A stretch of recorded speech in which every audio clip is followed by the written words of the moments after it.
One of the things that I talked about was that I have problems with my back and that kind of thing. So and excuse the mess on the table.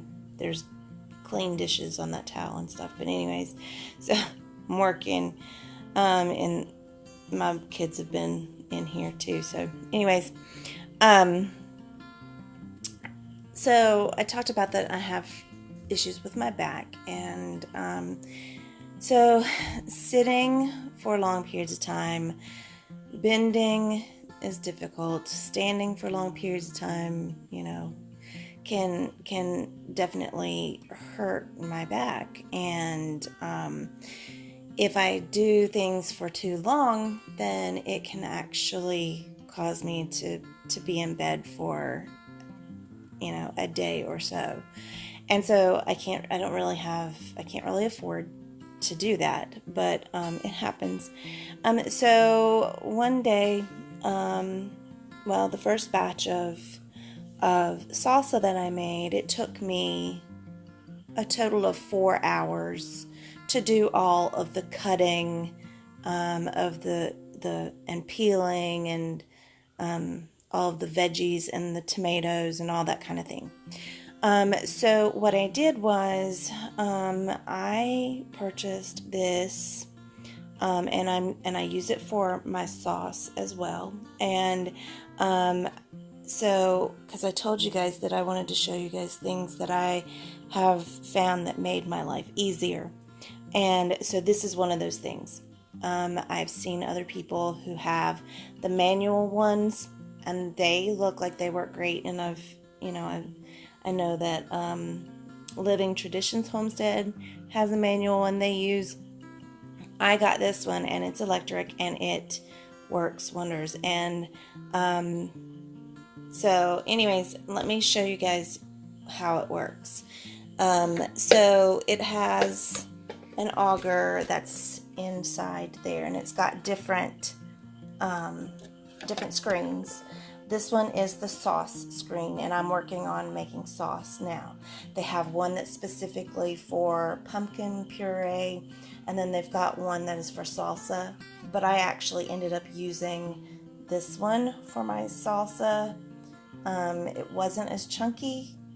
So it ended up being more like restaurant style consistency. But anyways, so what I'm going to do is I'm going to put some tomatoes in here and in the hopper, and I'll show you what it looks like when I turn it on. Okay, so all I did with these tomatoes was I cut them in half. I took the core out, and then I cut them into 1-inch chunks, which is what it says to do in the manual. And then you just turn it on. And you have this, and it helps to push the tomatoes down in. And then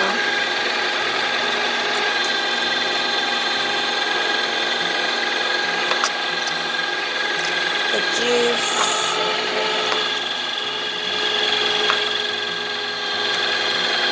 the pulp, it all comes out here.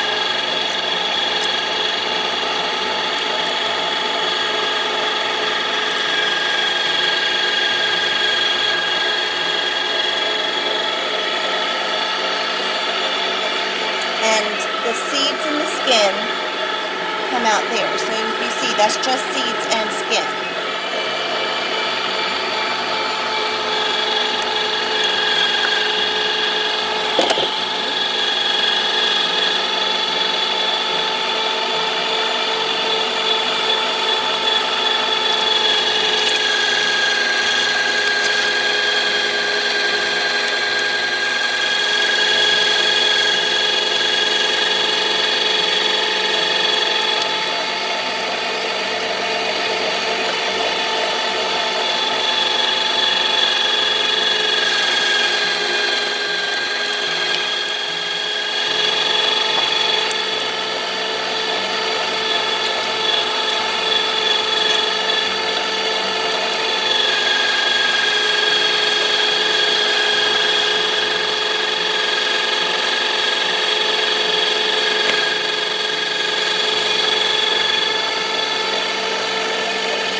Okay, so as you see, and I still have more to do. I'm not gonna stand here and I know you don't want to just sit and watch me do this, but then you can turn this one way or another, and I just, part of the reason I do that is because sometimes whenever you're pushing the tomatoes down in the hopper, if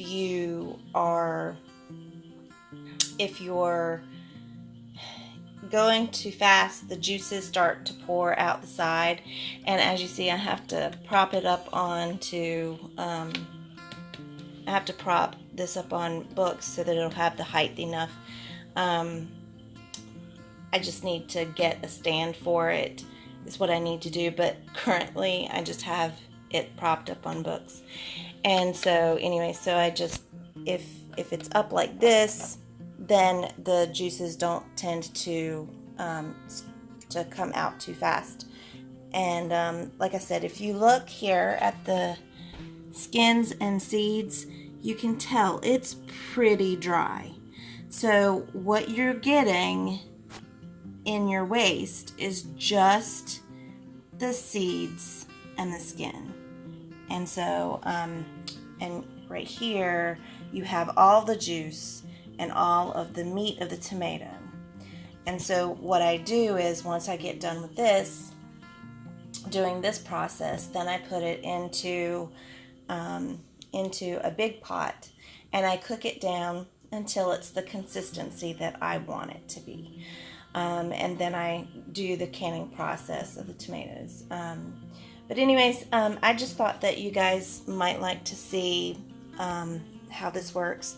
I've used it for all the batches of salsa except for the first one, where I cut everything up by hand, and with a manual food processor. And then I've done all of my tomato sauce this way, and it has been it has saved me so much in the way of time and pain. After my first batch of salsa, I was in bed all the next day and part of the next because my back hurt too bad. So anyways, I just thought you guys might like to see that. If you like the video, click like. If you haven't subscribed, if you'd click subscribe and ring the bell for notifications.